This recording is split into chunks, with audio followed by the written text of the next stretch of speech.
Welcome to 10 minute school live class. আজকে আমাদের ক্লাসের বিষয় হচ্ছে সাধারণ জ্ঞান বিশ্ব ইতিহাস। আজকে আন্তর্জাতিক সাধারণ জ্ঞানের প্রথম ক্লাস। আজকে যারা অনেকক্ষণ ধরে এই ক্লাসটির জন্য অপেক্ষা করছিলে তাদের কাছে প্রথমেই দুঃখ প্রকাশ করি যে আমাদের ক্লাসটিতে আসতে কিছুটা দেরি হয়ে গেল, কিছুটা যান্ত্রিক গোলযোগের কারণে আমাদের সেটআপটি করতে একটু সময় লেগেছে। কিন্তু যত দেরিতেই হোক আজকে আমরা ক্লাসটি অবশ্যই অত্যন্ত উদ্যমের সাথে শুরু করব। তাই সকল বন্ধুকে 10 মিনিট স্কুলের লাইভ ক্লাসে আমন্ত্রণ জানাচ্ছি। আজকের ক্লাসে আমরা আজকের বিশ্ব, এই যে পৃথিবীটি আছে, আজকের পৃথিবীটি আজকের এই অবস্থানে কিভাবে আসলো সেটি নিয়ে আলোচনা করব।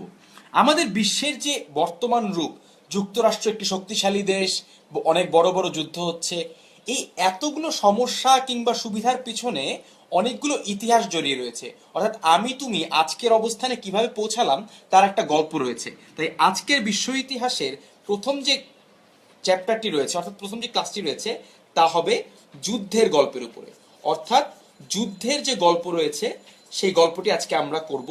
বড় বড় কিছু যুদ্ধ নিয়ে আমরা আলাপ করব এবং কিভাবে করে সেই যুদ্ধগুলো সমাধান হলো সেগুলো নিয়ে আলাপ করব।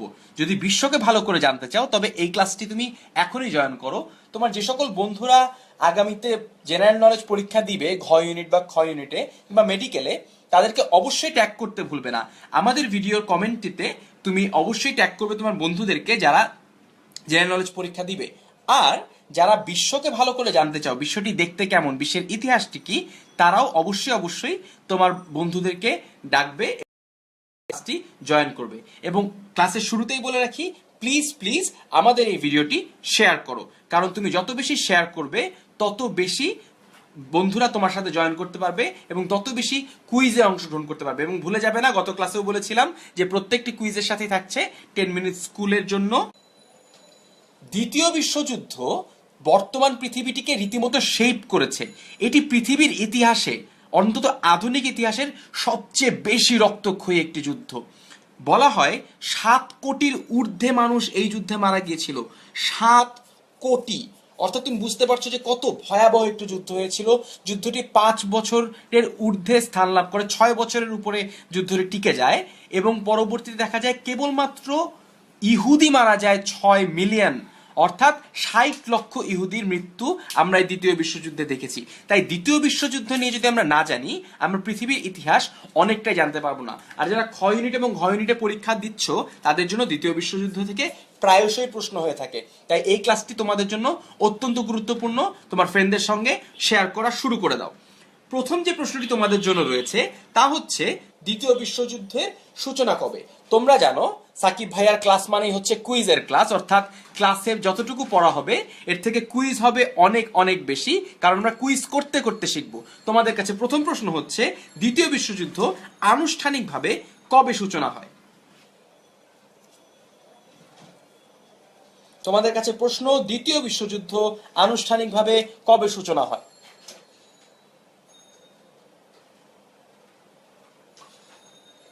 মাসুদ মহিউদ্দিন মিতুল বলেছে 1939 সাল, রাসেল বলছে 1914 থেকে 1919 সাল। না, ওটি কিন্তু প্রথম বিশ্বযুদ্ধের সময় ভাইয়া, অর্থাৎ তোমাকে জানতে চাই দ্বিতীয় বিশ্বযুদ্ধের সাল। মাসুদ, তোমার উত্তরটি ঠিক আছে, কিন্তু কেউ যদি তারিখটি বলতে পারো তাহলে খুব ভালো হবে। আমি তারিখটি জানতে চাচ্ছি স্পেসিফিক্যালি, কারণ তারিখটি অনেক সময় পরীক্ষায় চলে আসে। 1934 না, এই সালটি কিন্তু ভুল হচ্ছে। আমি সবার আগে সালটি লিখে দিই। সালটি হচ্ছে 1939 এবং তারিখটি হচ্ছে 1 সেপ্টেম্বর। তোমাদেরকে আমি বলেছিলাম আমি কিন্তু পড়াবো কম এবং গল্প করব বেশি, এবং গল্পে দয়া করে তোমরা পার্টিসিপেট করবে। তোমরা কি জানো যে দ্বিতীয় বিশ্বযুদ্ধটি কেন শুরু হয়েছিল বা কিভাবে করে শুরু হয়েছিল? শুরুর গল্পটা আমি একটু বলে নেই। শুরুর গল্পে দুটো ক্যারেক্টার রয়েছে। 1 নাম্বার ক্যারেক্টার হচ্ছে এই ভদ্রলোক, যাকে আমরা অনেকেই চিনি। এই ভদ্রলোককে নতুন করে পরিচয় করে দিতে হবে না। ভদ্রলোকের নাম অ্যাডলফ হিটলার। এই ভদ্রলোক 1939 সালের 1 সেপ্টেম্বর সকালবেলা ঘুম থেকে উঠে মনে করলেন তিনি এই ভদ্রলোককে অ্যাটাক করবেন বা আগ্রাসন চালাবেন। ইনি হচ্ছেন পোল্যান্ড, জার্মানির একটি পাশের নেইবারিং কান্ট্রি। পোল্যান্ডকে 1 সেপ্টেম্বর আক্রমণ যখন করে জার্মানি, অর্থাৎ হিটলারের জার্মানি, তখনই কিন্তু দ্বিতীয় বিশ্বযুদ্ধের সূচনা হয়। অর্থাৎ আমাদের ক্লাসে এইমাত্র দ্বিতীয় বিশ্বযুদ্ধের সূচনা হয়ে গিয়েছে। তুমি তোমার বন্ধুদেরকে এই ক্লাসে ট্যাগ করো, যাতে তারা তোমার সাথে সাথে দ্বিতীয় বিশ্বযুদ্ধের সাক্ষী হতে পারে এই ক্লাসের মাধ্যমে। অর্থাৎ আমরা প্রথমে এই শিখলাম তা হচ্ছে 1 সেপ্টেম্বর পোল্যান্ডকে হিটলার আক্রমণ করার মাধ্যমেই দ্বিতীয় বিশ্বযুদ্ধের সূচনা হয়েছে। এইবার একটা জিনিস লক্ষ্য করো যে পক্ষগুলো কি ছিল। পক্ষগুলো ছিল অক্ষশক্তি ও মিত্রশক্তি। যারা ইংরেজি মিডিয়াম থেকে কাজ করছো, যারা ইংরেজি মিডিয়াম থেকে পরীক্ষা দিবে, তাদের জন্য এ দুটোর ইংরেজি জানা কিন্তু খুবই দরকার। তোমাদের কাছে প্রশ্ন হচ্ছে অক্ষশক্তি ইংরেজি কি, মিত্রশক্তি ইংরেজি কি? এই প্রশ্নের উত্তরটি তোমরা দাও যে অক্ষশক্তি এবং মিত্রশক্তির ইংরেজি কি। কারণ যখন তারা যুদ্ধে নেমেছিল তখন কিন্তু ঠিক এই নাম দুটি ব্যবহার করা হয়নি, কারণ বাংলা নামটি কিন্তু ট্রান্সলেট করে বের করা হয়েছে। আসল নাম কি ছিল? তোমাদের কাছে অক্ষশক্তি এবং মিত্রশক্তির ইংরেজি জানতে চাচ্ছি। দলে কারা কারা ছিল এটা নিয়ে আমরা একটু পরে আলাপ করব, অর্থাৎ অক্ষশক্তিতে কে ছিল, মিত্রশক্তিতে কে ছিল, এটা নিয়ে আমরা একটু আলাপ করব। সেটা তোমাদেরকে আগে জানতে চাচ্ছি এটির ইংরেজি কি। হ্যাঁ, একজন হয়েছে অ্যালাইজ হয়েছে, হ্যাঁ, খন্দকার মোহাম্মদ ওয়াসিউজ্জামান অ্যালাইজ। অক্ষশক্তি ছিল হচ্ছে অ্যাক্সিস এবং মিত্রশক্তি ছিল হচ্ছে অ্যালাইজ। এই নাম দুটো তোমার জন্য মনে রাখা খুবই দরকার, কারণ এই নামটি ইতিহাসের সাথে সম্পৃক্ত। আরেকটি তারিখ রয়েছে আনুষ্ঠানিক সমাপ্তি, এটি হচ্ছে 2 সেপ্টেম্বর 1945। অর্থাৎ এই তারিখে এসে দ্বিতীয় বিশ্বযুদ্ধ আনুষ্ঠানিকভাবে সমাপ্ত হয়। মনে রাখবে এই তারিখে কিন্তু জার্মানি বা জাপান আত্মসমর্পণ করে না, জার্মানি এবং জাপান আগে থেকে আত্মসমর্পণ করে। আনুষ্ঠানিক সমাপ্তির জন্য এই তারিখটি গুরুত্বপূর্ণ। আমরা কিন্তু আস্তে আস্তে ক্লাসের সামনের দিকে চলে যাচ্ছি। অনেক বন্ধুরা ইতিমধ্যে চলে এসেছো, থ্যাংক ইউ সো মাচ। আমি অনুরোধ করবো যে তোমরা যাতে তোমাদের বন্ধুদেরকেও নিয়ে আসো, কারণ এত গুরুত্বপূর্ণ একটা ক্লাস জেনারেল নলেজের জন্য আমি শুধুমাত্র তোমাদেরকে নিয়ে করতে চাই না, আমি সবাইকে নিয়ে করতে চাই। আমাদের 10 মিনিট স্কুলের স্বপ্ন হচ্ছে সবচেয়ে বড় ক্লাসরুম, বাংলাদেশের সবচেয়ে বড় ক্লাসরুম হবে 10 মিনিট স্কুলের লাইভ ক্লাস। তাই তোমাদের কাছে সেই সাহায্যটি চাই যে তুমি এই ক্লাসটিকে সবচেয়ে বড় ক্লাসরুম বানিয়ে তুলবে। এইবার একটা মজার কুইজ আছে, সেটা হচ্ছে মিত্র শক্তিতে কারা ছিল এবং অক্ষ শক্তিতে কারা ছিল। এই উত্তরটি আমাকে দাও। আমরা অক্ষ শক্তির একটু পরে দেখব, আগে দেখি মিত্র শক্তিতে কারা কারা ছিল। তুমি আমাদেরকে উত্তর দিবে যে মিত্র শক্তির দলগুলি কে কে। তোমরা এক এক করে মিত্র শক্তির যে দলগুলি ছিল, দেশগুলি ছিল মূলত, সেই দেশগুলোর নাম আমাদের কাছে লিখতে থাকো।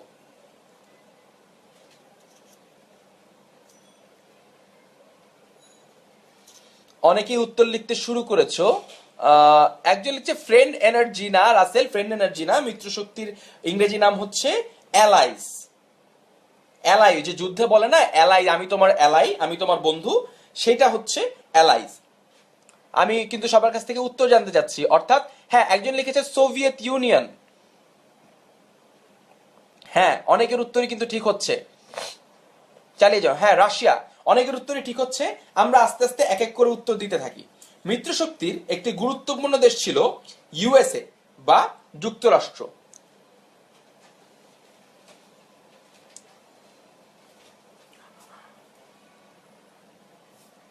হ্যাঁ, অনেকের উত্তরই ঠিক হচ্ছে, কিন্তু ব্রিটেন অ্যান্ড ফ্রান্সের কথা অনেকে বলছো।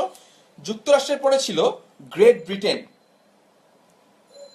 এছাড়া ছিল চায়না, এছাড়াও ছিল, বুঝতে পারছো কোন দেশগুলির কথা হচ্ছে, অর্থাৎ USA, great Britain, China, France এবং ছিল ইউএসএসআর। এইবার এদের সম্বন্ধে কিছু সত্যি কথা তোমাদের কাছে বলে দিই। প্রথম সত্যি কথা হচ্ছে ইউএসএসআর কিন্তু শুরুর থেকে মিত্র শক্তিতে ছিল না, ওরা পরে এসে জয়েন করেছে। আগে ইউএসএসআর ছিল অক্ষ শক্তিতে। ওরা যখন দেখলো যে মিত্র শক্তি একটু ভালো অবস্থানে আছে এবং এই দলে থাকলে আমরা জিততে পারবো, তখন ও এসে পার্টিটা জয়েন করলো, অর্থাৎ দল বদলালো ইউএসএসআর। ইউএসএসআর পরবর্তীতে কিন্তু আমরা জানি যে নাম বদলে গিয়েছিল। তোমাদের কাছে ছোট্ট আরেকটা কুইজ দেই, ইউএসএসআর এর পূর্ণাঙ্গ নাম আমাকে জানাতে হবে, অর্থাৎ ইউএসএসআর এই কথাটির পূর্ণ নাম কি। অত্যন্ত জটিল একটি কুইজ কিন্তু, কারণ আমরা অনেকেই এই নামটি জানি না বা ভুল করি। আমি সবার কাছে জানতে চাচ্ছি যে ইউএসএসআর এর পূর্ণাঙ্গ নাম কি। এটি আমি নিজেও আমার ক্লাসে যখন পড়ানো হয়েছে আমি ভুল করেছিলাম। আহমেদ আদিব আরাফ, আমাদের গত গত ক্লাসের ম্যান অফ দ্য ম্যাচ, আজকেও দারুণ performance. Union of Soviet Socialist Republics, congratulations. উত্তর সঠিক হয়েছে। উত্তর হচ্ছে Union of Soviet Socialist Republics. আর আমরা সবাই জানি যে 1990 সালে এই সোভিয়েত ইউনিয়ন ভেঙে গিয়ে হয়ে যায় রাশিয়া। রাশিয়া সহ আরো অনেকগুলি রাষ্ট্র হয়ে যায়, কিন্তু মূল ভূখণ্ডটিকে আমরা সোভিয়েত ইউনিয়ন নামেই, আমরা রাশিয়া নামেই জানি। এছাড়া আরো 14টি কান্ট্রি হয়, মোট 15টি কান্ট্রি হয়, অর্থাৎ সোভিয়েত ইউনিয়ন 1990 সালে এসে হয়ে যাচ্ছে রাশিয়া। অর্থাৎ আমরা দেখলাম যে এইগুলো হচ্ছে মূল 5টি রাষ্ট্র। এই 5টি রাষ্ট্র সম্বন্ধে তোমাদেরকে আরো একটি গল্প বলতে হবে। সেই গল্পটি হচ্ছে এই 5টি রাষ্ট্রই পরবর্তীতে একত্রিত হয়ে জাতিসংঘ তৈরিতে মূল ভূমিকা পালন করে। এবং এই যে তারা জাতিসংঘটি তৈরি করলো, এর সবচেয়ে বড় সুফলও কিন্তু তারাই পেয়েছিল। কিভাবে তারা সুফল পেয়েছিল? তারা এই 5টি রাষ্ট্রই পরবর্তীতে সিকিউরিটি কাউন্সিল, আমরা সিকিউরিটি কাউন্সিল কিন্তু চিনি, জাতিসংঘের যে সিকিউরিটি কাউন্সিল রয়েছে, সেই সিকিউরিটি কাউন্সিলের পার্মানেন্ট মেম্বার হিসেবে এই 5 জন কিন্তু এখনো দাখিল রয়েছে। অর্থাৎ এই 5 জনের ভেটো পাওয়ার আছে। এই 5টি কান্ট্রি, এই কারণটাতে মনে রাখতে হবে। 3টি প্রশ্নের একই উত্তর। মিত্র শক্তিতে কারা কারা ছিল? USA, great Britain, China, France, Russia. এই 5টি কান্ট্রি সিকিউরিটি কাউন্সিলের পার্মানেন্ট মেম্বার এবং এই 5টি কান্ট্রিরই ভেটো পাওয়ার রয়েছে। সুতরাং যদি এই 5টি কান্ট্রির নাম মনে রাখতে পারো, তবে তুমি এই 3টি প্রশ্নেরই উত্তর দিতে পারবে। এইবার এদেরকে একটু সাইডে সরিয়ে দেই। এইবার তোমাদেরকে প্রশ্ন করব, অক্ষ শক্তিতে কারা ছিল, অর্থাৎ অ্যাক্সিসে কারা ছিল?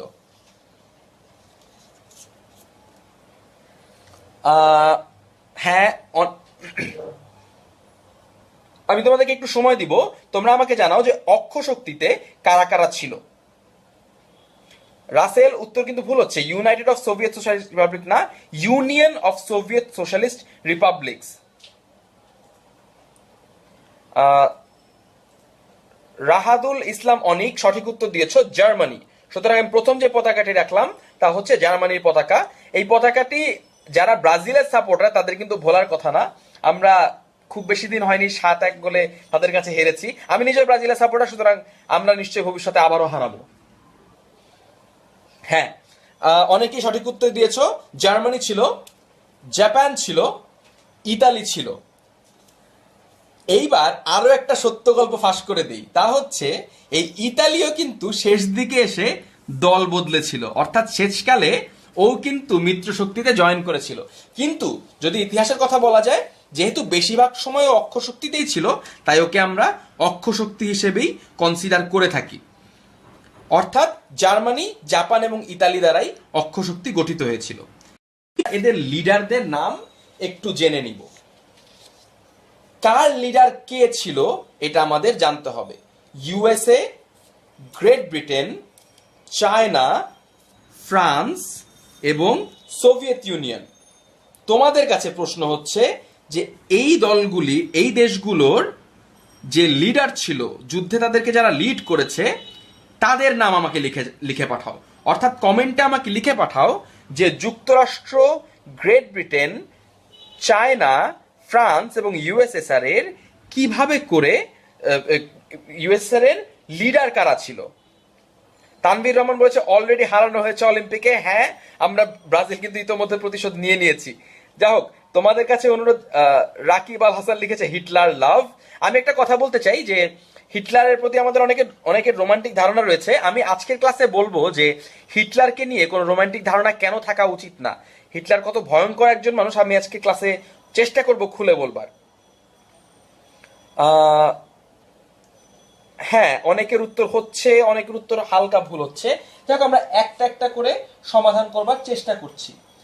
যুক্তরাষ্ট্রের নেতা ছিলেন মূলত দুজন। একজন হচ্ছেন ফ্রাঙ্কলিন রুজভেল্ট, আরেকজনের নাম কি? ফ্রাঙ্কলিন রুজভেল্ট একটা পর্যায় পর্যন্ত ছিলেন, পরবর্তীতে কিন্তু হেনরি ট্রুম্যান চলে আসেন। অর্থাৎ দুজন প্রেসিডেন্ট ছিলেন, ফ্রাঙ্কলিন রুজভেল্ট ছিলেন, হেনরি ট্রুম্যান ছিলেন। গ্রেট ব্রিটেনে কিন্তু প্রেসিডেন্ট নেতা নন, গ্রেট ব্রিটেনের নেতা হচ্ছে prime minister Winston Churchill. Churchill সাহেব গ্রেট ব্রিটেন অর্থাৎ ইউনাইটেড কিংডমের নেতা ছিলেন। চায়নার নামটা আমরা একটু কম শুনে থাকি, চায়নার নেতা আমরা একটু কম নাম জানি। এই ভদ্রলোকের নাম হচ্ছে চিয়াং কাই শেক নামক ভদ্রলোক চায়নার সেই মুহূর্তে নেতা ছিলেন। ফ্রান্সের নামও আমরা তুলনামূলকভাবে কম শুনে থাকি। ফ্রান্সের নেতা সেই মুহূর্তে ছিলেন চার্লস ভি গল সেই মুহূর্তে ফ্রান্সের নেতা ছিলেন। এবং সবশেষে ইউএসএসআর, এই নামটিও খুব গুরুত্বপূর্ণ, জোসেফ স্ট্যালিন অর্থাৎ স্ট্যালিন নামক যে ভদ্রলোকটি রয়েছে তিনি ছিলেন ইউএসএসআর এর নেতা। একটা জিনিস আমাদের ভুলে গেলে চলবে না, ইতিহাস যদিও বিজয়ীরাই লিখে থাকেন, জোসেফ স্ট্যালিনও কিন্তু অনেক মানুষ হত্যার পিছনে দায়ী, তিনিও কিন্তু একজন ব্রুটাল ডিক্টেটর ছিলেন। সুতরাং আমাদের সেই ইতিহাসটাও জানতে হবে। এই যে কজন মানুষের নাম লিখলাম এদের মধ্যে সবচেয়ে গুরুত্বপূর্ণ নাম কোনগুলো সেটাও তোমাদেরকে জানিয়ে দিই। সবচেয়ে গুরুত্বপূর্ণ নাম হচ্ছে এই কয়টি, সবচেয়ে গুরুত্বপূর্ণ নাম হচ্ছে এই তিনটি নাম, অর্থাৎ ফ্রাঙ্কলিন রুজভেল্ট, উইনস্টন চার্চিল আর জোসেফ স্ট্যালিন।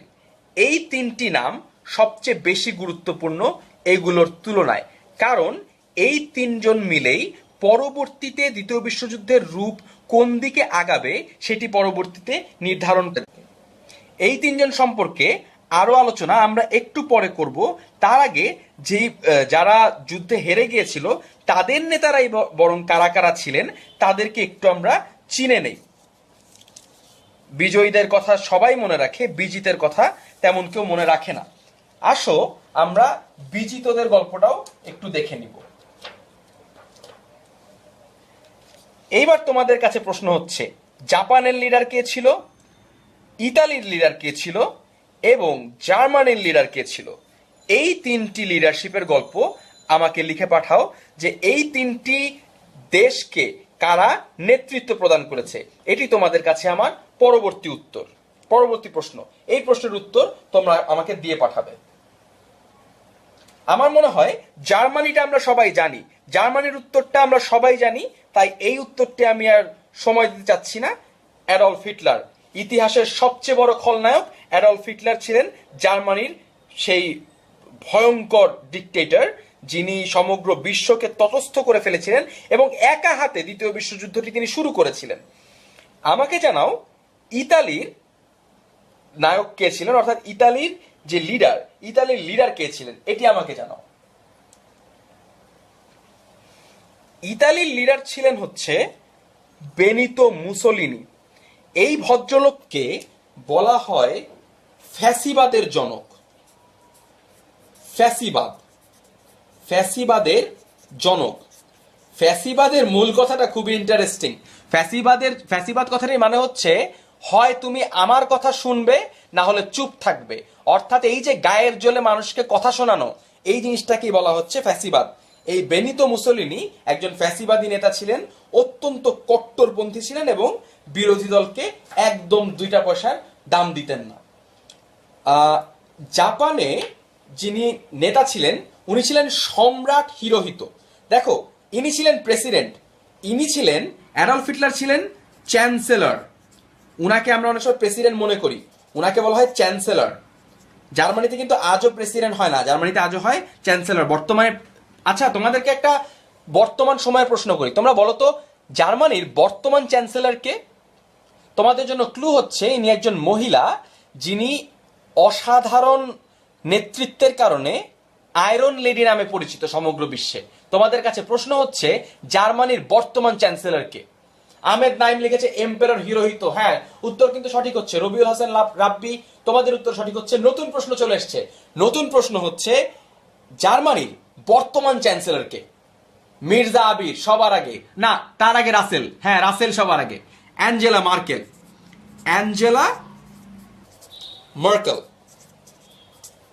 ইনি তার বলিষ্ঠ নেতৃত্বের জন্য আয়রন লেডি নামে পরিচিত হয়েছেন সবার কাছে। এই নামগুলো আমাদের কাছে খুবই গুরুত্বপূর্ণ, কারণ সরাসরি এই নাম থেকে কিন্তু প্রশ্ন হতে পারে যে এই দেশটিকে কে নেতৃত্ব প্রদান করেছিল। এই নামগুলো এই কারণটাতে আমাদের জানতেই হবে। এবার চলো আমরা তারপরের স্লাইডটিতে চলে যাই।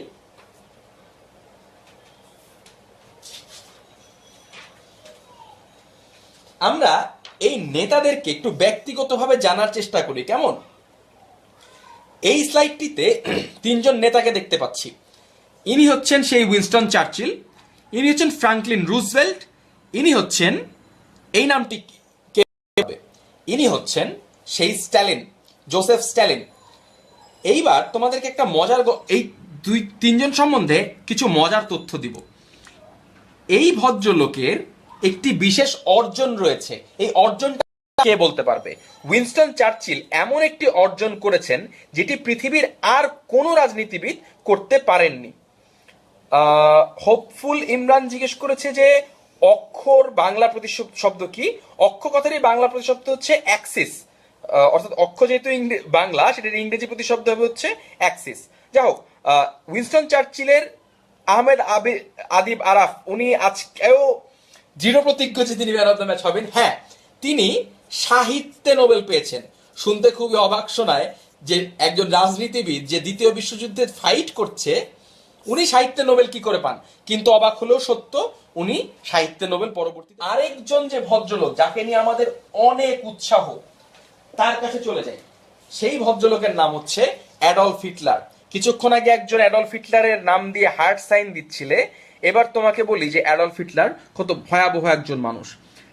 তার আগে তোমাদেরকে যেটি জানাতে চাই তা হচ্ছে অ্যাডলফ হিটলারের রাজনৈতিক দলটির নাম কি? আমরা অ্যাডলফ হিটলার 6 মিলিয়ন ইহুদি মেরেছে এই গল্পটা কিন্তু সবাই শুনি, কিন্তু অ্যাডলফ হিটলারের রাজনৈতিক দল কোনটি এটি তোমাদের কাছে জানতে চাই।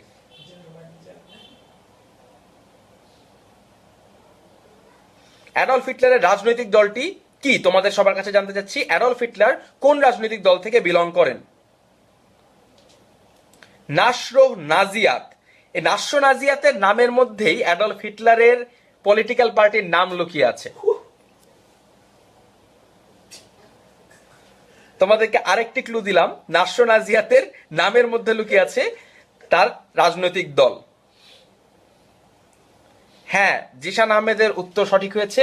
উত্তর হচ্ছে নাজি পার্টি।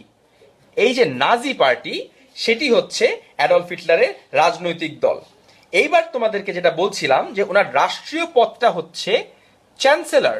উনি কিন্তু প্রেসিডেন্ট ছিলেন না, ওদের প্রেসিডেন্ট পদটাই ওভাবে করে নেই, ওনাদেরকে ডাকা হয় হচ্ছে চ্যান্সেলর। এখন কথা হচ্ছে উনাকে চ্যান্সেলর ডাকা হলেও উনি ব্যক্তিগতভাবে আরেকটি পদবি পছন্দ করতেন, সেটি হচ্ছে ফিউরার। ফিউরার মানে হচ্ছে আমার প্রিয় নেতা, আমার একান্ত নেতা। এই ফিউরার কথাটি তিনি পছন্দ করতেন। এইবার তোমাদের কাছে আরো গুরুত্বপূর্ণ তিনটি প্রশ্ন। গোপন পুলিশ বাহিনীর নাম কি অ্যাডলফ হিটলারের?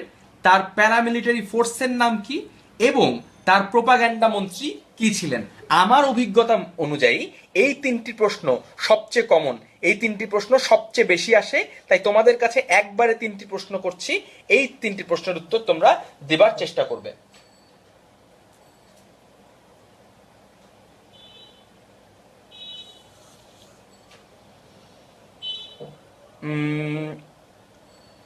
হ্যাঁ, আমি কিন্তু অপেক্ষা করছি। একজন জিজ্ঞেস করছে why is 10 minute school more than 10 minutes. আচ্ছা, আমরা যে 10 মিনিটের বেশি থাকি এতে কি তুমি আপত্তি জানাচ্ছ? আসলে আমরা মনে করি যে অনেক সাবজেক্ট রয়েছে যা 10 মিনিটের মধ্যে শেষ করা সম্ভব না, কারণ আমরা 100 বছরের ইতিহাস বলছি, আমাদের আরেকটু তো সময় দিবে, তাই না? সুতরাং আমরা যদি আরো বেশি কিছুক্ষণ থাকি সমস্যা কি? হ্যাঁ, অনেকে সঠিক উত্তর দিচ্ছ। গোপন পুলিশ বাহিনীর নাম গেস্টাপো। এই গেস্টাপো বাহিনী পোল্যান্ডে, জার্মানিতে, হাঙ্গেরিতে, এমনকি সোভিয়েত ইউনিয়নেরও কিছু কিছু জায়গায় ঘরে ঘরে গিয়ে ইহুদিদেরকে তুলে নিয়ে এসে হত্যা করত। ফ্রান্সের অসংখ্য ইহুদি, বুলগেরিয়া, বেলজিয়ামের অসংখ্য ইহুদি এভাবে করে মারা গিয়েছে। সুতরাং এই মানুষটি পৃথিবীর ইতিহাসের সবচেয়ে বড় খলনায়ক। প্যারামিলিটারি ফোর্স যে ছিল সেই ফোর্সটির নাম হচ্ছে এস এস। এসএস বাহিনী ছিল হচ্ছে তার প্যারামিলিটারি ফোর্স। তারা কিছুটা পুলিশ এবং কিছুটা আর্মির ভূমিকা একসঙ্গে পালন করত এবং বিভিন্ন জায়গায় চেকপোস্টে তাদেরকে আমরা দেখতে পেতাম। এইবার এই প্রোপাগান্ডা মন্ত্রীর নাম জানতে যাচ্ছি। নামটা কিন্তু খুব ইন্টারেস্টিং। প্রোপাগান্ডা মন্ত্রী মানে তার কাজই হচ্ছে গুজব ছড়িয়ে বেড়ানো। প্রোপাগান্ডা মন্ত্রী যিনি ছিলেন তার নাম হচ্ছে গোয়েবলস।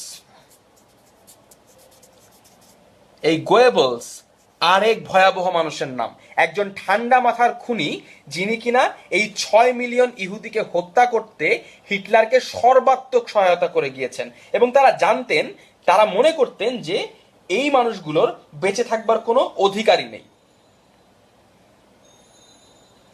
সুতরাং আমরা হিটলারের একান্ত গুরুত্বপূর্ণ কিছু তথ্য আজকে কিন্তু এখান থেকে জেনে নিলাম। এইবার আসো আমরা ওয়ার্ল্ড ওয়ার 2 এর একটা ম্যাপ দেখি। এই ম্যাপটা খুব ইন্টারেস্টিং একটা ম্যাপ। লক্ষ্য করো এই ম্যাপটার মধ্যে যেই সবুজ অংশগুলি আছে, দেখতে পাচ্ছ কিছু সবুজ অংশ। এই সবুজ অংশগুলো পার্ল হারবারে অ্যাটাক হবার আগে থেকেই অ্যালাই এর অংশ ছিল। যেই কালো অংশগুলি দেখতে পাচ্ছ এখান দিয়ে এই কালো অংশগুলো অ্যাক্সিস পাওয়ার শুরু থেকে শেষ পর্যন্ত।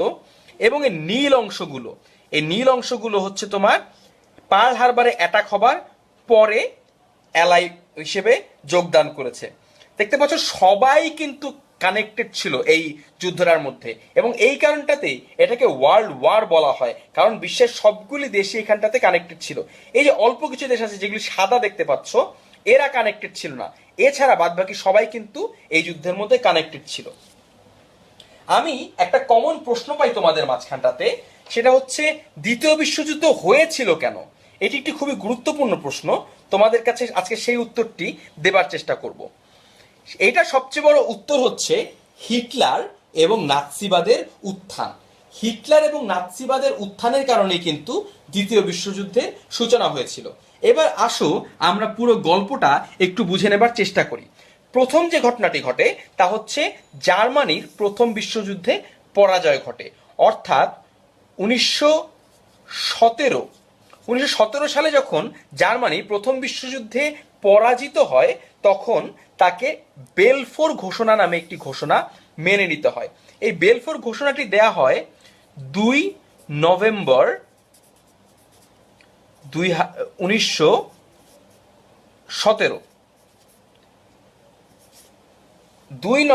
1917 তারিখে বেলফোর ঘোষণাটি করা হয়। এই বেলফোর ঘোষণার মূল উদ্দেশ্য ছিল যে ইহুদিদেরকে এই ইউরোপে বসবাস করবার সুযোগ করে দেওয়া।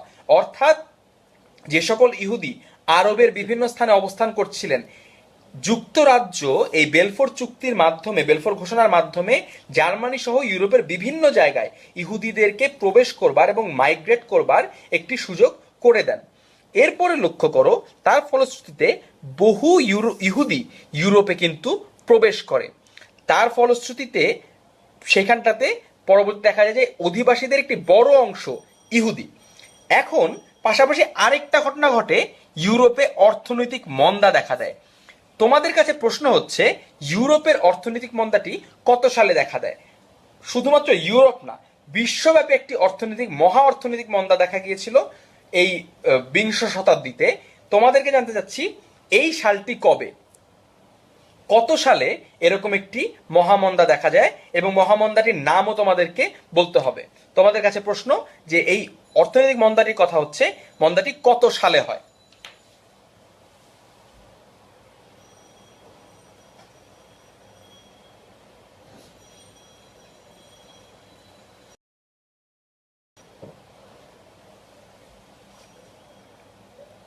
তোমাদের কাছ থেকে কিন্তু আজকে যথেষ্ট উত্তর পাচ্ছি না।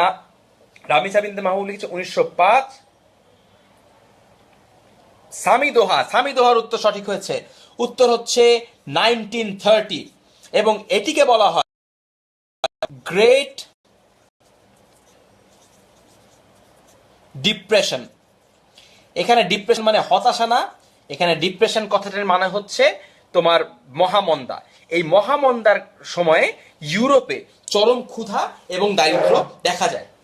তোমরা খেয়াল করবে, যুক্তরাষ্ট্রে যদি এখন কোনো সমস্যা হয়, সাথে সাথে ডোনাল্ড ট্রাম্পের মতো কিছু অভদ্র লোক মুসলমানদেরকে দায়ী করে, সেখানকার মেক্সিকানদেরকে দায়ী করে, সেখানকার কালো মানুষদেরকে দায়ী করে।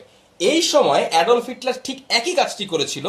এই যে মহামন্দা হচ্ছে এর জন্য ইহুদিদের উপরে তিনি দোষ চাপিয়ে দিয়েছিলেন, বলেছেন এই ইহুদিদের কারণে এই সমস্যাটি হয়েছে।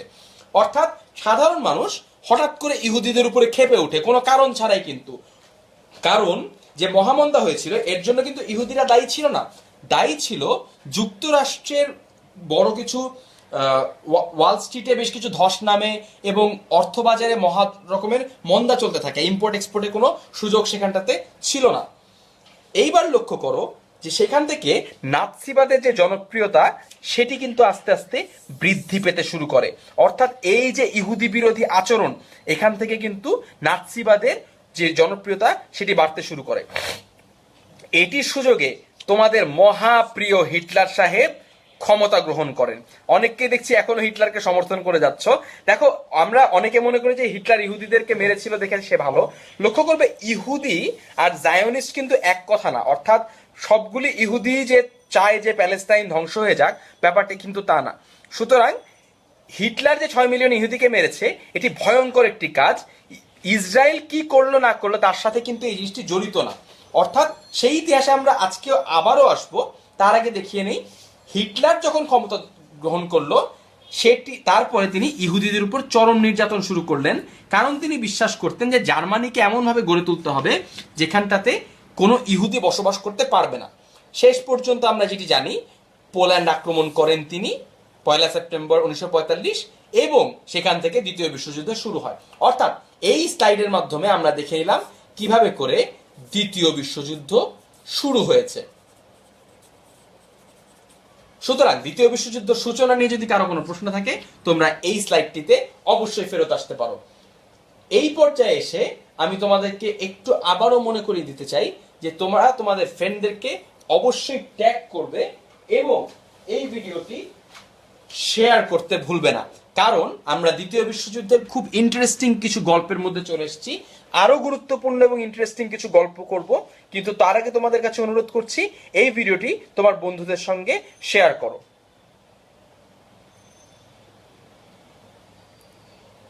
এইবার পরবর্তী একটি ঘটনায় চলে আসছি, তা হচ্ছে পার্ল হারবার। কিছুক্ষণ আগে দেখছিলে যে পার্ল হারবার দ্বিতীয় বিশ্বযুদ্ধের গতি প্রকৃতিকে বদলে দিয়েছিল। তোমাদের কাছে প্রশ্ন হচ্ছে পার্ল হারবার ঘটনাটি কি এবং কত তারিখে ঘটেছিল। তোমরা আমাদেরকে কমেন্টে জানিয়ে দাও যে পার্ল হারবারের ঘটনাটি কি এবং এর কত তারিখে ঘটেছিল। আজকে দেখতে পাচ্ছি অনেকেই ঘ ইউনিটের জন্য আগ্রহী।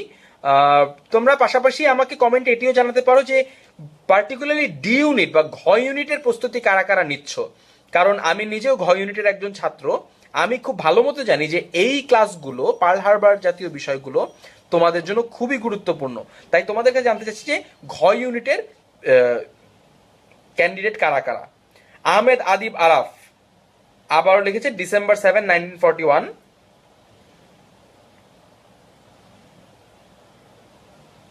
ইশতিয়াক অভি জিজ্ঞেস করেছে হিটলারের এত ইহুদি মারার মূল কারণটা কি। হ্যাঁ, আমি অবশ্যই উত্তর করব তোমার প্রশ্নের। আচ্ছা, অনেকে উইকিপিডিয়া থেকে কপি পেস্ট করছো দেখতে পাচ্ছি, কিন্তু না, আমরা যে ঘটনাটি জানি তা হচ্ছে পার্ল হারবারে 7 ডিসেম্বর 1941 সাল, এই তারিখে জাপান এই পার্ল হারবার নামক জায়গায়, যেখানটাতে যুক্তরাষ্ট্রের ঘাঁটি ছিল, এই যুক্তরাষ্ট্রের ঘাঁটিতে সে আক্রমণ করে, বিমান আক্রমণ করে, এবং বিমান আক্রমণে অসংখ্য যুক্তরাষ্ট্রের সৈনিক সেখানটাতে নিহত হয়, সাথে সাথে নিহত হয়।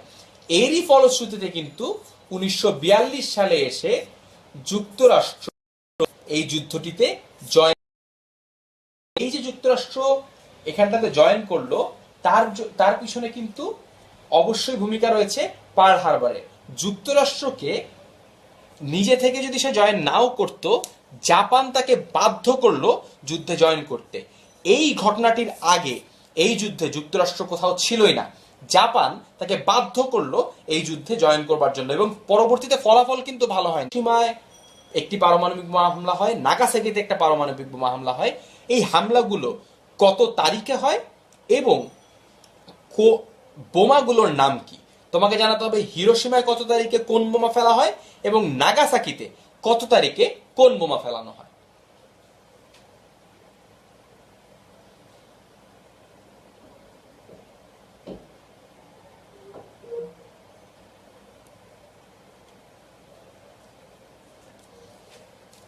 অনেকেই উত্তর করতে শুরু করেছে, থ্যাংক ইউ। আমি বাকিদের উত্তরের জন্য একটু অপেক্ষা করব। তোমাদের কাছে উত্তর জানতে চাচ্ছি যে হিরোশিমাতে কত তারিখে বোম ফেলা হয় এবং পরবর্তীতে নাগাসাকিতে কত তারিখে বোম ফেলা হয়। হ্যাঁ, অনেকের উত্তরই কিন্তু সঠিক হচ্ছে। প্রথম যে বোমটি ফেলা হয় তা ছিল হিরোশিমাতে এবং সেই বোমাটার নাম ছিল হচ্ছে লিটল বয়। চিন্তা করতে পারো কি ভয়ঙ্কর একটা ব্যাপার, একটা ভয়ঙ্কর লক্ষ লক্ষ মানুষকে মেরে ফেলবার মতো একটি বোম, অথচ বোমাটির নাম হচ্ছে লিটল বয়। লিটল বয় বোমাটি ফেলা হয় 1945 সালের 6 আগস্ট। এই 6 আগস্ট তারিখে লিটল বয় বোমাটি কিন্তু নিক্ষেপ করা হয়। পরবর্তীতে নাগাসাকিতে আরো একটি বোমা নিক্ষেপ করা হয়, সেই বোমাটির নাম হচ্ছে ফ্যাটম্যান। আবারও একটি হাস্যকর নাম, যে হাস্যকর নামটি দিয়ে তারা এতগুলো মানুষকে ধ্বংস করে দিল এবং সেই বোমাটি ফেলা হয়েছিল 9 আগস্ট। এই বোমার পিছনে আসলে কিছু গল্প রয়েছে। গল্প হচ্ছে এই বোমাগুলি ফেলা হয়েছিল জাপানকে আত্মসমর্পণে বাধ্য করবার জন্য এবং জাপান সেই মুহূর্তে অনেক বেশি কামাকাজি অ্যাটাক করছিল। এই অ্যাটাকটির নাম হচ্ছে কামাকাজি। এই যে কামাকাজি অ্যাটাক বা কামিকাজে অ্যাটাক বলে অনেক সময়, এই কামাকাজি অ্যাটাক ছিল হচ্ছে যুক্তরাষ্ট্রের যে সকল নৌবাহন ছিল, অর্থাৎ যে জাহাজ, যুদ্ধ জাহাজ ছিল, সেই জাহাজগুলোর উপরে জাপানি প্লেন একদম ডাইরেক্ট গিয়ে ক্র্যাশ করত। সেই ক্র্যাশ করবার কারণে সেই জাহাজগুলো ধ্বংস হয়ে যেত। অর্থাৎ এই সমুদ্রের মধ্যে, প্রশান্ত মহাসাগরের বিশাল সাগরের মধ্যে যুক্তরাষ্ট্র অপারেট করতে পারছিল না জাপানের উৎপাতে। অন্যদিকে হিটলার কিন্তু দিনের পর দিন ইহুদি মেরেই চলেছে। তাই এই পুরো ব্যাপারটিকে থামানোর জন্য যুক্তরাষ্ট্র এভাবে করে বোমাটি নিক্ষেপ করে। তোমাদের কাছে শেষ এই বিষয়ে আরেকটি প্রশ্ন, তা হচ্ছে এই হামলাটি কোন প্রেসিডেন্টের নির্দেশে হয়, অর্থাৎ কোন প্রেসিডেন্ট এই নির্দেশটি করেন। আকিব মোহাম্মদ ফুয়াদ বলছেন আত্মঘাতী বিমান হামলা। হ্যাঁ, তোমার কথাটি একদম সঠিক। জাপান দ্বিতীয় বিশ্বযুদ্ধে সুবিধা পাওয়ার জন্য তার শ্রেষ্ঠ পাইলটদেরকে ব্যবহার করে এই কামাকাজি অ্যাটাক করে, যেটি কিনা আত্মঘাতী বিমান হামলা। তোমাদের কাছে প্রশ্ন হচ্ছে এই বোমা হামলা দুটো কার নির্দেশে হয়, কোন প্রেসিডেন্ট, যুক্তরাষ্ট্রের কোন প্রেসিডেন্টের নির্দেশে এই ঘটনাটি ঘটে, কোন প্রেসিডেন্ট এই নির্দেশটি দেয়। তাশফিক বিন মাকসুদ আমাদের একজন ক্রু বলছেন যে কামাকাজি মানে হচ্ছে ডিভাইন উইন্ড, সম্ভবত সত্যি। আহমেদ আলী বারাফ আবার উত্তর দিয়েছে, রায়হান বাবু বর্ষণ আবার উত্তর দিয়েছে, উত্তর হচ্ছে হেনরি ট্রুম্যান। তোমাদেরকে আরেকটি তথ্য আমি তখন দেইনি, যে তথ্যটা আমি এখন দিতে চাই, সেটি হচ্ছে আমাদের ফ্রাঙ্কলিন রুজভেল্ট যিনি, উনি কিন্তু শারীরিকভাবে অসুস্থ ছিলেন। উনি অসুস্থ থাকার কারণে যুদ্ধের মাঝামাঝি পর্যায়ে হেনরি ট্রুম্যান ক্ষমতা নেন, উনি প্রেসিডেন্ট হিসেবে নির্বাচিত হন। আরেকটি তথ্য, তোমরা যারা চলচ্চিত্র দেখেছো তারা জানো যে ফ্রাঙ্কলিন রুজভেল্ট কিন্তু শারীরিকভাবে পঙ্গু ছিলেন, অর্থাৎ তিনি সোজা হয়ে দাঁড়াতে পারতেন না, হুইল চেয়ারে চলতেন। তবুও তার মধ্যে ছিল এক বলিষ্ঠ নেতৃত্ব এবং অদম্য সাহস, যেটিকে পুঁজি করে তিনি পরবর্তীতে যুদ্ধগুলি চালিয়ে গিয়েছেন। যা হোক, আমরা আস্তে আস্তে দ্বিতীয় বিশ্বযুদ্ধের বিষয়ে যে আলোচনা রয়েছে সেটিকে কনক্লুড করতে চাই। কিন্তু দ্বিতীয় বিশ্বযুদ্ধের আলোচনা কিন্তু এর মাধ্যমে শেষ হয়ে যায় না, অর্থাৎ আরো ডিটেলে তোমাকে পড়তে হবে। আমি তোমাকে গল্পের আউটলাইনটা দিয়ে হেল্প করলাম যাতে করে তুমি আরো ভিতরে পড়তে পারো। যারা যারা দ্বিতীয় বিশ্বযুদ্ধ নিয়ে আরো ইন্টারেস্টেড হতে চাও তাদের কাছে আমার একটা সাজেশন রয়েছে। সেই সাজেশনটা হচ্ছে, দ্বিতীয় বিশ্বযুদ্ধ নিয়ে আমার যে আগ্রহ, সেই আগ্রহের কেন্দ্রবিন্দুতে ছিল হচ্ছে কিছু অসাধারণ চলচ্চিত্র। তোমরা পারলে চলচ্চিত্র দেখতে পারো। দ্য পিয়ানিস্ট অসাধারণ একটি চলচ্চিত্র, Schindler's list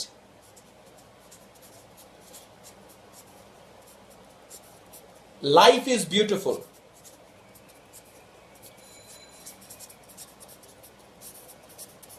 Pearl Harbor,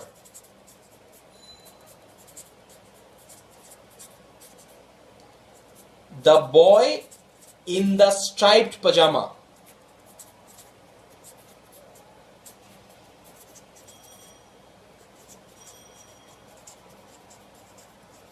ডিফায়েন্স,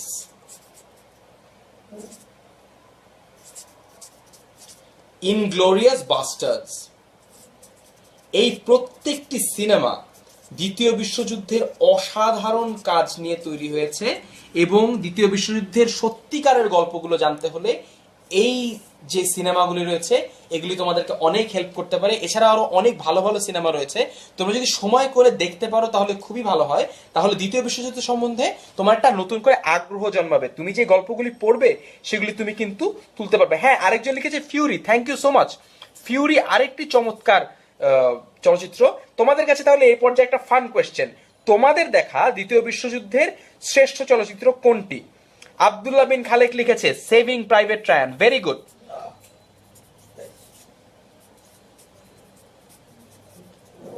saving Private Ryan.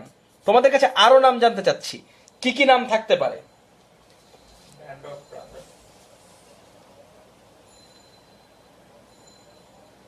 Abdullah bin Khalek বলছে রেড টেইলস। খুবই ভালো ভালো সাজেশন আসছে। তোমাদের কাছে জানতে চাই যে তোমার দেখা সবচেয়ে প্রিয় দ্বিতীয় বিশ্বযুদ্ধের চলচ্চিত্র কোনটি? আহমেদ আদিবারাফ, U571 সিনেমাটা আমি দেখিনি, যেহেতু আমাদের man of the match Ahmed Adibaraf গত খেলার ম্যান অফ দ্য ম্যাচ বলছে, সেহেতু আমি অবশ্যই সিনেমাটি দেখব। U571, হ্যাঁ, সবাইকে এইটি সাজেশনও দিয়ে রাখলাম। হ্যাঁ, চলচ্চিত্র নিয়ে অনেক গল্প জমে উঠেছে। স্ট্যালিনগ্রাড, হ্যাঁ, অনেক সুন্দর একটা চলচ্চিত্র। অর্থাৎ সিনেমা থেকে যে শুধুমাত্র সময় নষ্ট হয় ব্যাপারটি তা না, 10 মিনিট স্কুল সেটি মনে করে না। 10 মিনিট স্কুল মনে করে সব জায়গার থেকে শেখার রয়েছে। তাই তোমাদের কাছে আমার অনুরোধ থাকবে যাতে তোমরা কিছু জায়গা থেকে সিনেমা দেখেও যাতে তুমি যথেষ্ট জ্ঞান আহরণ করতে পারো। চলো আমরা তার পরবর্তী যে যুদ্ধটা নিয়ে আলাপ করতে চাই সেখানটাতে চলে যাই। অনেক আলাপ কিন্তু হয়ে গিয়েছে দ্বিতীয় বিশ্বযুদ্ধ নিয়ে, একটু সামনের দিকে যাওয়া যায় কিনা। তা হচ্ছে আরব ইসরায়েল যুদ্ধ। আরব ইসরায়েল যুদ্ধে যাবার আগে আবারও তোমাদের মনে করিয়ে দিই, বন্ধুদেরকে ট্যাগ করো এবং বন্ধুদের সঙ্গে শেয়ার করো, কারণ আরব ইসরায়েল যুদ্ধ যেহেতু আরো একটু রিসেন্ট তাই এখান থেকে আরো বেশি প্রশ্ন হয়। আমি চাই যে সবাই মিলে এই আরব ইসরায়েল যুদ্ধের যে চ্যাপ্টারটি রয়েছে সেটি আমরা এনজয় করতে পারি, কারণ আরব ইসরায়েল যুদ্ধের ইতিহাস অনেক বেশি মর্মস্পর্শী। আমরা দেখি যে ফিলিস্তিনের মানুষের কি কষ্ট হচ্ছে এবং সেখানকার মানুষ প্রতিদিন মারা যাচ্ছে, শুধুমাত্র যুদ্ধে না, অনাহারে অর্ধাহারে অসুখে মানুষ মারা যাচ্ছে, সেখানটাতে সাধারণ সুযোগ সুবিধাগুলি নেই। তাই আমাদেরকে জানতে হবে যে এই যুদ্ধের কেন্দ্রে কি। বাংলাদেশে খুব কমন রেটরিক রয়েছে যে সকল নাকি ইহুদিদের দোষ। আসলে সব ইহুদিরাই কিন্তু জায়নিস্ট না, আমি যেটি বলছিলাম, শুধুমাত্র যে সকল ইহুদি জায়নবাদে অর্থাৎ প্যালেস্টাইনকে ছিঁড়ে ইসরায়েল রাষ্ট্র তৈরি করার ধারণায় বিশ্বাস করে তারাই হচ্ছে জায়নবাদী। এইবার লক্ষ্য করো আরব ইসরায়েল যুদ্ধের সূচনাটা কি। তার আগে আমাকে জানতে হবে ইসরায়েল রাষ্ট্রের সূচনাটা কিভাবে হলো। তোমরা দেখছিলে যে দ্বিতীয় বিশ্বযুদ্ধের সময় 6 মিলিয়ন ইহুদিকে হত্যা করা হয়। এই জিনিসটিকে সামনে রেখে ইউরোপের ইহুদিরা যেটি চিন্তা করে যে আমাদেরকে এখন নিজেদেরকে প্রোটেক্ট করতে শিখতে হবে এবং তাই তারা নিজেদের জন্য একটি রাষ্ট্র দাবি করে। ইহুদিবাদ বলে একটি ধারণা রয়েছে। এই ইহুদিবাদের প্রবর্তক কে? তোমাদের কাছে প্রশ্ন হচ্ছে ইহুদিবাদের প্রবর্তক কে? যেহেতু ইহুদিদের নবী হচ্ছেন জুড বা হুদ আলাইহিসসালাম, দয়া করে সেই নামটি বলবে না, কারণ তিনি ইহুদি ধর্ম প্রবর্তন করেছেন, কিন্তু ইহুদিবাদ কথাটি কিন্তু আলাদা। ইহুদিবাদের প্রবর্তক কে?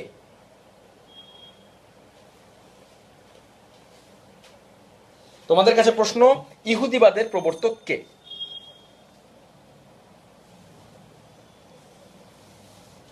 আইকে রাহাত আবার আমাকে মনে করে দিয়েছে ওয়াই হিটলার কিল্ড ইহুদি, ইউ স্কিপ দি আনসার। না, আমি আনসারটি স্কিপ করিনি। আচ্ছা, এবার আমি ভেঙে বলি। যতক্ষণে তোমার প্রশ্নটির উত্তর দিচ্ছ আমি তোমাদেরকে আসল ঘটনাটি বলি।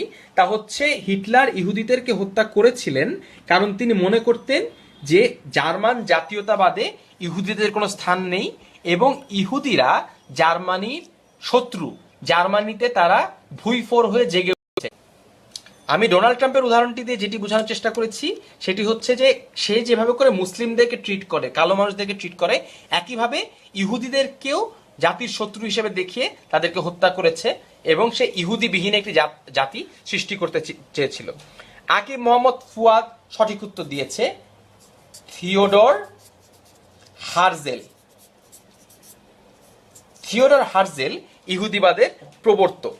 এই যে দ্বিতীয় বিশ্বযুদ্ধ, তার পরবর্তীতে 14ই মে 1948 সালে ইহুদি রাষ্ট্রটি অর্থাৎ ইসরায়েল রাষ্ট্রটি ঘোষণা করা হয়। এই স্বাধীনতা ঘোষণাটি করেন ডেভিড বেন গুয়েরিন। আজকে যদি তোমরা চাও আমি একটু বড় করে ক্লাসটি নিয়ে চ্যাপ্টারগুলি শেষ করব কারণ আমাদের হাতে অনেক কন্টেন্ট রয়েছে। রাকিব আল হাসান জিজ্ঞেস, আচ্ছা এখন কি জার্মানিতে মুসলিম বেশি? না, জার্মানিতে এখন মুসলিম বেশি না। জার্মানিতে ইহুদি রয়েছে, খ্রিস্টান রয়েছে, জার্মানিতে মুসলমান রয়েছে। তুমি জার্মান ফুটবল টিমটি খেয়াল করলেই দেখতে পাবে যে সেখানটাতে মেসুত ওজিল যেমন মুসলমান রয়েছে, স্যামি খেদিরা মুসলমান রয়েছে, তার পাশাপাশি কিন্তু ইহুদিও রয়েছে। শোয়ানস্টাইগার একজন ইহুদি। অর্থাৎ জার্মানিতে বর্তমানে খ্রিস্টান, মুসলিম, ইহুদি সবাই একসাথে মিলে শান্তিতে থাকে, যেটি কিনা আমাদের সমগ্র বিশ্বের জন্য একটি শিক্ষা হওয়া উচিত। সকল মানুষ একসাথে শান্তিতে থাকা সম্ভব। অর্থাৎ এই ডেভিড বেন গুয়েরিন ইসরায়েল রাষ্ট্রটি ঘোষণা করেন। এরপরে যে জিনিসটি আমাদেরকে দেখতে হবে তা হচ্ছে আরব ইসরায়েল যুদ্ধের রূপ কথাটি কিরকম। ভয়ঙ্কর একটি রূপকথা। লক্ষ্য করো, এই ম্যাপে 5টি চিত্র দেয়া আছে। প্যালেস্টাইন রাষ্ট্র ছিল আগে, সেখান থেকে চলে এসেছে ইসরায়েল রাষ্ট্র। লক্ষ্য করো, এই যে কালো অংশটুকু দেখতে পাচ্ছ, এই পুরোটাই 1917 সালের চিত্র, অর্থাৎ পুরোটাই ছিল প্যালেস্টাইন। এরপরে আস্তে আস্তে হলুদ অংশ বাড়তে শুরু করলো। হলুদ অংশ হচ্ছে ইসরায়েলের অংশ। 1947 এসে এইটা হচ্ছে হলুদ অংশ। হঠাৎ করে যুক্তরাজ্য বলে বসলো যে প্যালেস্টাইনের এই অংশটুকু আজকে থেকে আর প্যালেস্টাইন না, বরং এইগুলো আজকে থেকে ইসরায়েলের অংশ। তাদের মাথায় চাপিয়ে দেওয়া হলো যে প্যালেস্টাইনের এতগুলো জায়গা আজ থেকে ইসরায়েলের হয়ে যাবে। তারপরে দেখতে পাচ্ছ যে 48-এ হলুদ অংশ বেড়ে গেল, অর্থাৎ ইসরায়েলের অংশ বেড়ে গেল। 67-তে আরো বেড়ে গেল। বর্তমানে কিন্তু প্যালেস্টাইনের জায়গা একদম কোণঠাসা হয়ে পড়েছে। সুতরাং কালের বিবর্তনে প্যালেস্টাইন রাষ্ট্র দিন দিন পিছিয়ে গিয়েছে, জমি তাদের কমে গিয়েছে এবং ইসরায়েলের জমি ক্রমাগতভাবে বেড়ে গিয়েছে। আরব ইসরায়েল যুদ্ধ সংখ্যায় মোট 4টি, অর্থাৎ ইতিহাসে 4টি আরব বনাম ইসরায়েল যুদ্ধ সৃষ্টি হয়েছে। তোমাদের জানা দরকার আরব কথা কেন বলা হচ্ছে।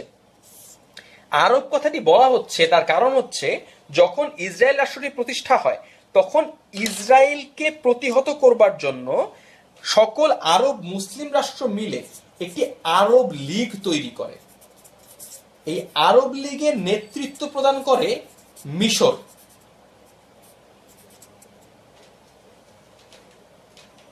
এই মিশরের নেতৃত্বে আরব লীগটি তৈরি হয় এবং পরবর্তীতে আমরা দেখেছি যে মিশর এবং ইসরায়েলের মধ্যেও অনেকগুলো যুদ্ধ হয়। এখন আমি খুব সংক্ষেপে 4টি আরব ইসরায়েল যুদ্ধ নিয়ে সংক্ষিপ্ত একটি আলাপ করব, কারণ এই অংশটিও কিন্তু খুবই গুরুত্বপূর্ণ। লক্ষ্য করো, আরব ইসরায়েল যুদ্ধের প্রথম যে যুদ্ধটি ছিল তা অনুষ্ঠিত হয় 15 মে 1948 থেকে 10 মার্চ 1949। অর্থাৎ যেই দিন ইসরায়েল স্বাধীনতা ঘোষণা করে ঠিক তার পরদিন থেকে কিন্তু এই যুদ্ধটি শুরু হয়ে যায়। এই যুদ্ধটি সবার আগে আরব লীগ প্রতিষ্ঠা করার মাধ্যমেই কিন্তু সূচনা করা হয়েছিল এবং তার মাধ্যমেই শুরু হয়ে যায় আরব এবং ইসরায়েলের একটি 50, 60, 70 বছর, আমরা এখনো জানি না, হতে পারে শতবর্ষের একটি যুদ্ধ। পরবর্তীতে সেকেন্ড আরব ইসরায়েল ওয়ার দেখা যায়, এটিকে বলা হয় সুয়েজ ওয়ার। অর্থাৎ সুয়েজ খাল নিয়ে যুদ্ধটি হয়। ইজিপ্ট বা মিশর তখন তাদের যে সুয়েজ খাল ছিল সেটিকে রাষ্ট্রীয়করণ করে এবং ইসরায়েলকে সেই সুয়েজ খালে অ্যাক্সেস দেয় না, এবং তাতে ইসরায়েল এবং তার অনেক বন্ধু রাষ্ট্রের অনেক অর্থনৈতিক ক্ষতি হতে শুরু করে এবং পরবর্তীতে যুদ্ধটি শুরু হয়। এই যুদ্ধের টাইম লাইনটি হচ্ছে 1956 সালের অক্টোবর 29 থেকে 7 নভেম্বর, এই টাইম লাইনে সেকেন্ড আরব ইসরায়েল ওয়ারটি হয়েছিল। থার্ড যুদ্ধটিকে বলা হয় হচ্ছে 6 ডে ওয়ার। এইটা সবচেয়ে গুরুত্বপূর্ণ, এটা মনে রাখতে হবে। 6 ডে ওয়ার কবে হয় এটি সবচেয়ে বেশি প্রশ্ন হয়। তা হচ্ছে 1967 জুন 5 থেকে জুন 10, এই 6 দিন মিলে এই একটি যুদ্ধ অনুষ্ঠিত হয়। এই জন্য এটাকে বলা হয় হচ্ছে 6 ডে ওয়ার। সর্বশেষ ফোর্থ যে ঘটনাটি ঘটে তা হচ্ছে 1973 সালে 6 থেকে 25 অক্টোবর, এই তারিখটিও এইটাকে বলা হয় হচ্ছে 18 ডে ওয়ার। অর্থাৎ এই যে 4টি যুদ্ধ, এই 4টি যুদ্ধ মিলেই কিন্তু আরব ইসরায়েল কনফ্লিক্টটি অনুষ্ঠিত হয়েছিল। এইবার কাহিনীতে ছোট্ট একটি টুইস্ট রয়েছে। এই টুইস্টটি হচ্ছে, তোমরা যে দেখলে যে ইজিপ্ট আরব লীগ তৈরি করতে সাহায্য করলো, ইসরায়েলের সাথে যুদ্ধ করলো, এবার তুমি দেখবে আরবের নায়ক কিভাবে হঠাৎ করে খলনায়ক হয়ে যাবে। ইজিপ্ট পরবর্তী পর্যায়ে আমরা দেখেছি যে ক্যাম্প ডেভিড চুক্তি নামের একটি ভয়াবহ চুক্তি তারা স্বাক্ষর করে। ক্যাম্প ডেভিড চুক্তির মাধ্যমে ইজিপ্ট অর্থাৎ মিশর আরব ইসরায়েল যুদ্ধের একটি বড় মোড় ঘুরিয়ে দেয়, অর্থাৎ ইসরায়েলের সাথে বন্ধুত্ব করে বসে। আরব এবং ইসরায়েলের সাথে ইজিপ্টের যে চুক্তিটি হয়েছিল সেই চুক্তিটি আমরা জানি হচ্ছে ক্যাম্প ডেভিড চুক্তি নামে, এবং এই চুক্তিটি অনুষ্ঠিত হয় 1978 সালে। তোমাদের কাছে প্রশ্ন হচ্ছে, এই চুক্তিটি স্বাক্ষর করেছিলেন কে কে, অর্থাৎ মধ্যস্থতা কে করেছিলেন, এবং এই চুক্তিটি অন্য কোন কোন রাষ্ট্রের প্রতিনিধিরা স্বাক্ষর করেছিলেন, এই জিনিসটি তোমাদের কাছে জানতে চাই। প্রথম যে জিনিসটা তোমাদেরকে একটু ক্লু দিচ্ছি তা হচ্ছে, এই চুক্তির মধ্যস্থতা করেন যুক্তরাষ্ট্র। তোমাদের কাছে প্রশ্ন হচ্ছে যে এই চুক্তির নেতৃত্ব কারা দিয়েছিলেন।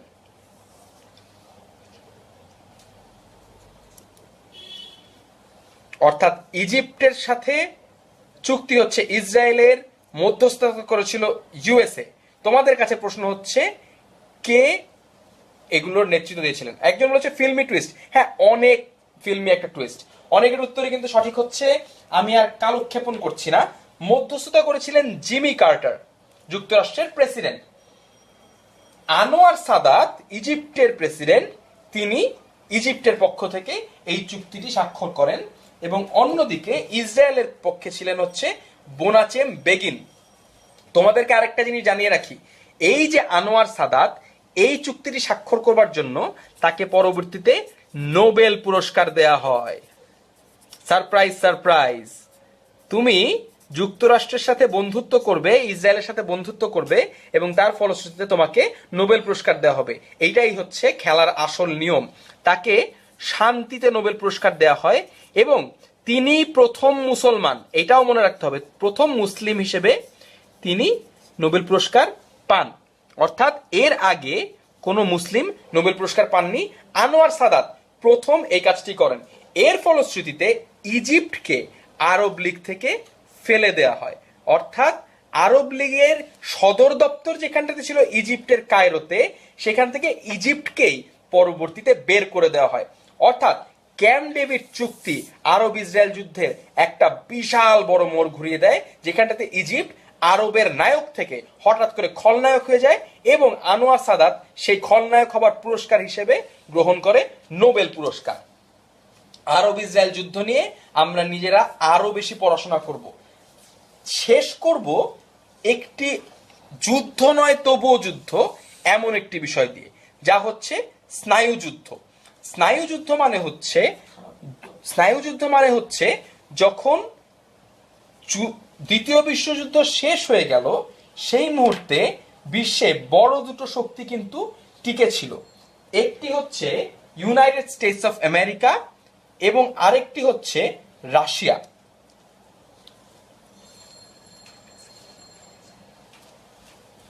রাশিয়া এবং দুঃখিত, সোভিয়েত ইউনিয়ন, ইউএসএ এবং সোভিয়েত ইউনিয়ন এই সময়ে সবচেয়ে বড় দুটো ক্ষমতা ছিল। প্রশ্ন হচ্ছে এখন বিশ্বের লিডার কে হবে, সবচেয়ে বড় নেতা কে হবে, এটি নিয়ে ছিল চরম দ্বন্দ্ব। এই দ্বন্দ্বকে কেন্দ্র করে অনেকগুলো যুদ্ধ হয়েছে এবং বিভিন্ন দেশে যে সিভিল ওয়ারগুলো হতো তার মধ্যে তারা পার্টিসিপেট করত। মূল যে সমস্যাটি ছিল তা হচ্ছে ক্যাপিটালিজম যুক্তরাষ্ট্রের ছিল, আর ছিল হচ্ছে সোভিয়েত ইউনিয়নের কমিউনিজম।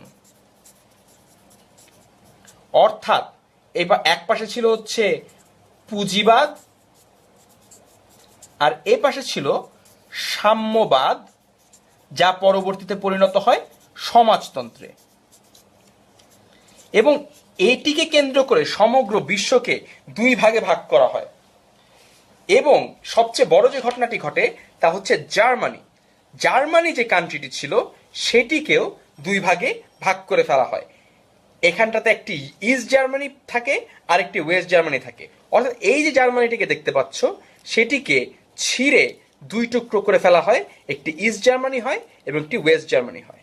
অর্থাৎ এইখানটাতে চলে যাচ্ছে ইস্ট জার্মানি চলে যাচ্ছে ইউএসএসআর এর সঙ্গে এবং ওয়েস্ট জার্মানি চলে যাচ্ছে ইউএস এর সাথে। অর্থাৎ ক্যাপিটালিস্ট ব্লক এবং কমিউনিস্ট ব্লকে সমগ্র পৃথিবী আলাদা হয়ে যাচ্ছে। বিশ্বের সবগুলি রাষ্ট্র, বেশিরভাগ রাষ্ট্রই তখন হয় ইউএস এর ব্লকে না হলে ইউএসএসআর এর ব্লকে জয়েন করতে বাধ্য হয়। আমাদের কাছে অনেকের কাছে প্রশ্ন থাকে স্নায়ুযুদ্ধ জিনিসটা কি?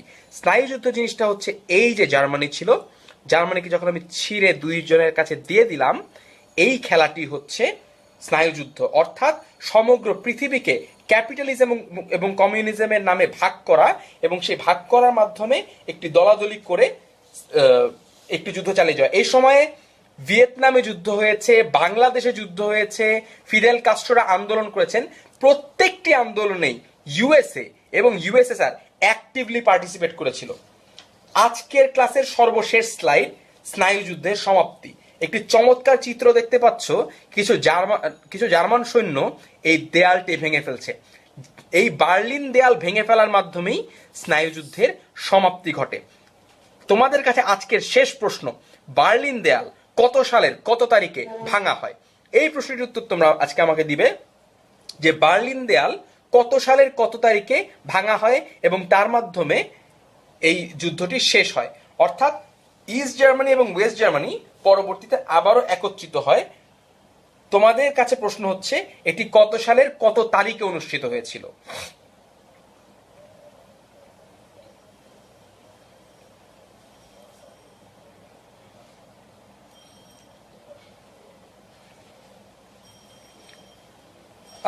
হ্যাঁ, সাল বলা হয়েছে, ওয়াল ভাঙা হয়েছে 1989 সালে। আমি তারিখটি লিখে যাচ্ছি, নভেম্বর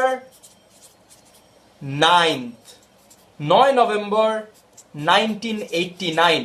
অর্থাৎ 9 নভেম্বর 1989 সালে জার্মানির দুই পাশকে আবারও এক করে ফেলা হয় এবং সেখান থেকে কিন্তু এই নতুন জার্মানির সূচনা হয়। অর্থাৎ ইস্ট জার্মানি থেকে ওয়েস্ট জার্মানি হয়, ইস্ট জার্মানি ওয়েস্ট জার্মানি ভেঙে আবারও জার্মানি এক হয়। এবং স্নায়ুযুদ্ধের শেষে আরো একটি মজার ঘটনা ঘটে। এই যে ইউএসএসআর কে দেখতে পাচ্ছ, সে হয়ে যায় রাশিয়া এবং তার সাথে আরো 14টি নতুন রাষ্ট্রের জন্ম হয় ইউএসএসআর কে ভেঙে। মোট 15টি রাষ্ট্রের জন্ম হয়। তোমাদের কাছে হোমওয়ার্ক থাকলো যে এই 15টি রাষ্ট্রের নাম তোমরা কমেন্টে লিখবে। অর্থাৎ ক্লাস থেকে আমি এখন চলে যাচ্ছি, তোমাদের প্রথম কাজ হচ্ছে এই 15টি রাষ্ট্রের নাম তোমরা যে কয়জন যে কয়টা পারো, সোভিয়েত ইউনিয়ন ভেঙে কোন 15টি রাষ্ট্র হয়েছে তা আমাদেরকে কমেন্টে জানাবে।